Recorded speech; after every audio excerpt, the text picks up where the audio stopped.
Hey everybody, welcome back to 1776 or Bust. So tonight I'm going to do a quick top 5 things that a first gun buyer should be looking for when they decide to make that big step and purchase a firearm. Now this 5 that I'm going to mention tonight are not a numerical order of anything. It's not this one's more important than the other. These are just 5 random generated ideas that popped into my head tonight. So I figured I'd put them down on video and see what you guys think. And if, again, you have any comments or anything you'd like to add to the list, feel free to put it in the comments section below. So I'm going to probably be looking at a cheat envelope that I wrote my ideas on. So if I have to look down every once in a while, I apologize. But I'm going to start with the first one, which is really for me number 5, and that's going to be do your homework. As a first gun buyer, you got to approach buying a gun like anything else. You know, you certainly don't want to go to a car dealership and not know anything about the car that you're about to buy. The same thing really follows with firearms. Before you get into a gun shop, you should do your homework on what type of gun you're looking for, the different types of actions, if it's a double, single, if it's a striker fired hammer, you know, all those things you really should take notice of and do your homework. It's very important that when you go in there, you're as educated as the person behind the counter, because a lot of times what's going to happen is you may not know anything about a firearm, and then they start kind of pushing you into what they think will fit for you instead of you being prepared and knowing what's going to fit for yourself. So definitely do your homework. That's extremely important. Go by name brand. Look at the YouTube channels on YouTube that are available to do reviews. Again, take those with a grain of salt also, but you know, that's another way that you can do your homework, but definitely do your homework. Number 4 reason, be realistic of the type of gun that you're going to buy.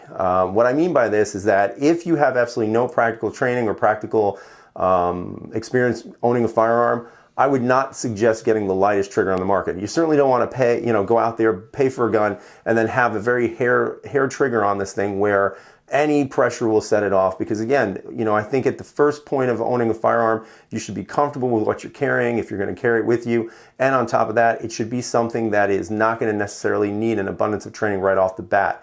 You know, that's something you're going to have to acquire later on. So you don't want to necessarily have the lightest trigger. For example, when I first got my first gun, it was a double single action firearm. Once I felt more comfortable carrying and had some time behind it and also some training with it, I wound up moving to a striker fired gun, and I wound up buying a PPQ, which has an extremely light trigger. Now, would I recommend this firearm for, you know, the beginner? I wouldn't, to be honest with you. Only reason being is it's got a very light trigger. Now, most people will say that's silly. As long as you keep your finger off the trigger, it's not going to go boom. And they're absolutely correct. But again, that takes, in my opinion, lots of time to practice holstering, unholstering, drawing your gun, shooting your gun, reholstering it, and that's going to take time. So this probably would not be your smartest choice for a first firearm.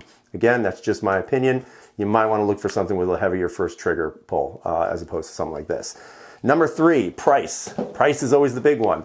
You know, you have to be realistic about price as well. If you're looking for a firearm, you have to understand that these are not inexpensive items. Now, there are some out there, not knocking them. If that's what you can afford, then definitely get one, because something is better than nothing.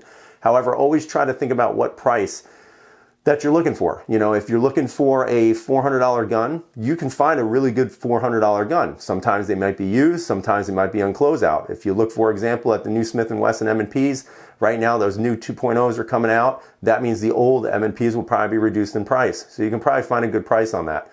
Also, if you take a look at some of the police turn-ins, sometimes you can get a really nice conditioned gun with really no marrings on it whatsoever for a very good price as well. But again, that kind of springboards back to part 1, and that's do your homework. Because if you don't know the price that you're looking for and you don't know the price of the firearms, chances are someone's going to take advantage of you down the line.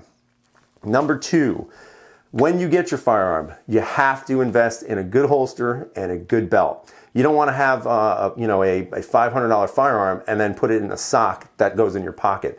That would be absolutely ridiculous to do. So my advice, get yourself a really good holster and a really good belt that's going to support the weight.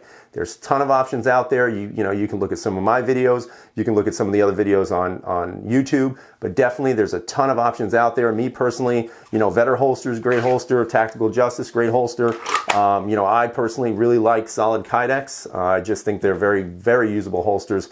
And that's one of my preferences. I also like the hybrid type holsters as well, but I tend to wear Kydex much more often. So again, great holsters, great belts. You gotta look for one. And again, look for one that you can afford, and look for one that has, you know, some reviews done on it.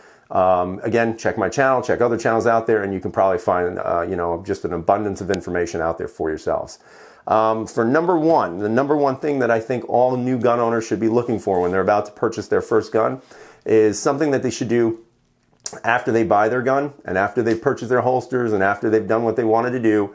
Go out, spend some money, go shooting. All right, shoot that gun as many times as you can, as much time as you can afford, and go out and get some training done and definitely use it, because what's going to happen is you may have a $500-600 firearm that just sits in your holster, that sits in your waistband, and you've never shot it, or you've never unholstered it and shot it. My advice: go out, train, go out and shoot, and shoot as much as you can afford, because that's where you're going to find out the little quirks of the gun. That's where you're going to find out the recoil of the gun and whether or not you feel comfortable and confident holding that gun and, of course, shooting that gun.